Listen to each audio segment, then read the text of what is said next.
Scientists finally reveal the truth about the Titanic. On April 14, 1912, at 11:40 p.m., RMS Titanic had a terrible accident that led to its ultimate demise 3 hours later. By 2:20 a.m. in the early morning of April 15th, the biggest ship of its time had completely disappeared under the ice-cold surface of the Atlantic Ocean. The Titanic took more than 1,500 lives with it as it sank to its watery grave. That's more than 2/3 of all the people on board. The cause of this horrible disaster, leading to so many deaths, was an iceberg the ship crashed into. Or so we've always been told. But scientists' most recent findings have debunked this theory. In this video, we'll tell you the whole truth that has been buried for over 100 years.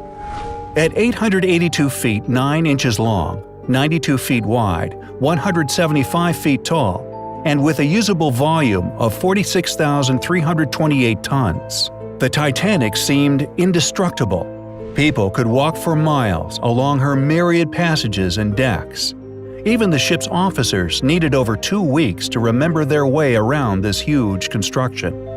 The Titanic had 4 massive smokestacks.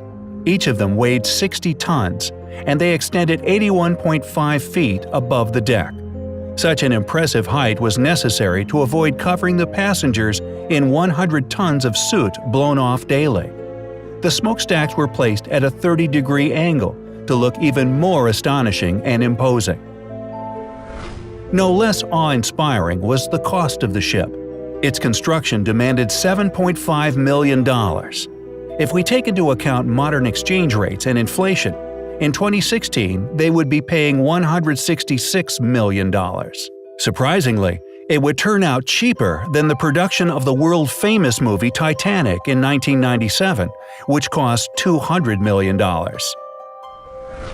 Harland & Wolff Shipyard took on 3,000 men to build the ship. Even with a huge labor force working 6 days a week from 6 in the morning, it still took 26 months to complete the monumental task. It was a difficult and dangerous work. Imagine doing something at the height of a 20-story building with no safety ropes. But these people needed money to support their families. The builders got £2 a week, which doesn't sound like much, but it was a competitive wage back then. Unfortunately, 8 people died during the building process, and 246 were injured. So it's really hard to fathom that such a complicated mechanism, with all the work, effort, and money spent on its creation, could just sink because of one iceberg. Well, new findings give us reason to believe that the original cause of the catastrophe was not ice, but fire.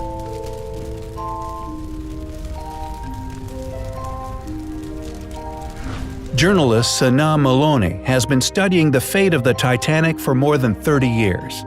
It was he who discovered a huge 30-foot-long black spot on the hull of the ship.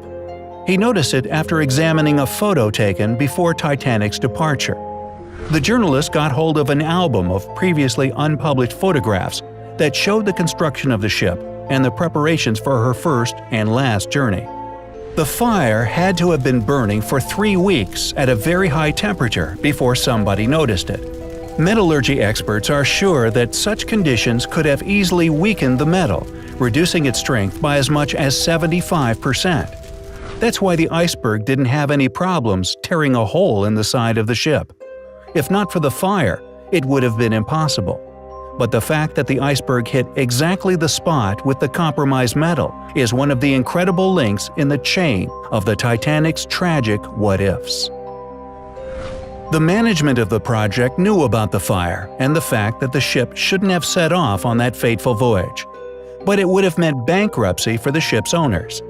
The thing is that at the time, miners all over the country were on strike, so there was no coal to sustain the Titanic. But the tickets had already been sold out, and other ships had been cancelled since everybody wanted to be the first to sail on the largest ship known to mankind.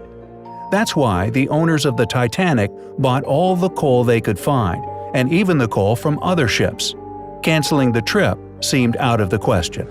So, to conceal the truth, the ship was turned in such a way that the marks from the fire faced away from the docks toward the sea. Therefore, the passengers couldn't see them. Thus, the journey began. The interior of the Titanic was based on that at the Ritz Hotel in London.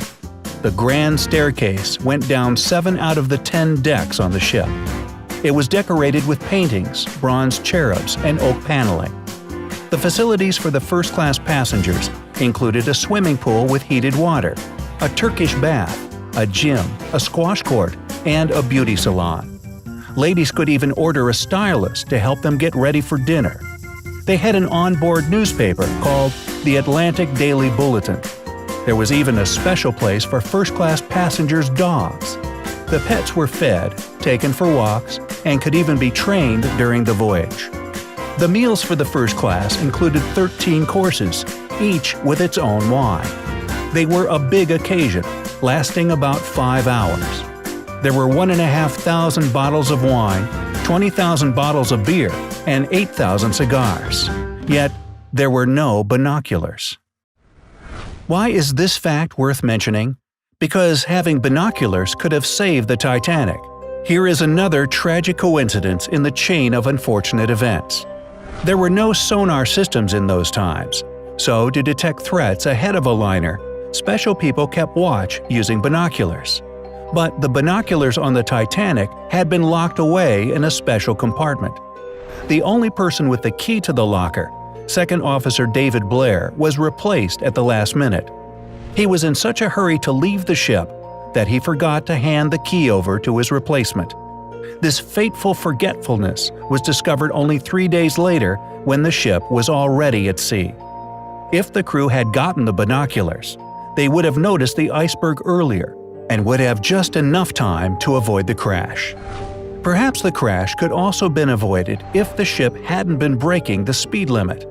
They were falling behind schedule, and this was unacceptable as it could ruin the Titanic's reputation. That's why the ship was moving at a speed much higher than the one it was designed for. Another criminal negligence was connected with the lifeboats. In order to contain all the people on board, the Titanic needed about 60 lifeboats.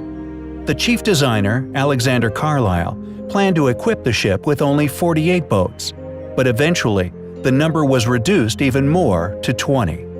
This was done purely for cosmetic reasons, since the deck looked too cluttered with 48.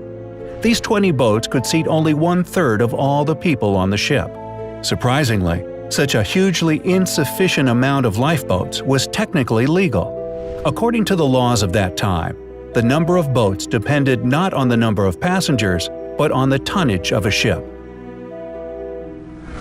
What's more, at the time of the Titanic's construction, lifeboat drills were standard practice on ocean liners. This way, the crew could prepare passengers for an emergency should it occur. But this type of drill never took place on the Titanic. Captain Edward John Smith canceled the drill scheduled on the morning of the day the Titanic sank. Nobody knows the reasons for his decision, especially considering the fact that other ships had been passing on warnings about ice in the water in that vicinity. Perhaps this is why it took the crew over a half an hour to launch the lifeboats instead of the standard 10 minutes. Some people also blame Captain Smith for allowing the first batch of lifeboats to leave half empty. The first boat, with 65 seats, contained just 27 passengers. Why weren't they packed full? In the beginning, people were reluctant to leave the ship and didn't realize that they were in grave danger. In 2012, researchers found out that Captain Smith had failed his first exam in navigation. Eventually he passed, but who knows? Maybe this too played its own role in the disaster. As the Titanic was sinking, the crew sent several distress signals. However, a ship sailing nearby, the Californian, ignored the emergency flare shot in the sky. The captain of the Californian later lost his job after this fact came out. But modern researchers have managed to prove his innocence. Well, better late than never. The reason nobody noticed the signals from the Titanic could be due to the phenomenon of light refraction. When layers of cold air are positioned below layers of warmer air, it causes thermal inversion. Thermal inversion, in turn, leads to the light refracting abnormally. In short, all this creates mirages, and such mirages had been recorded by several other ships sailing in that area.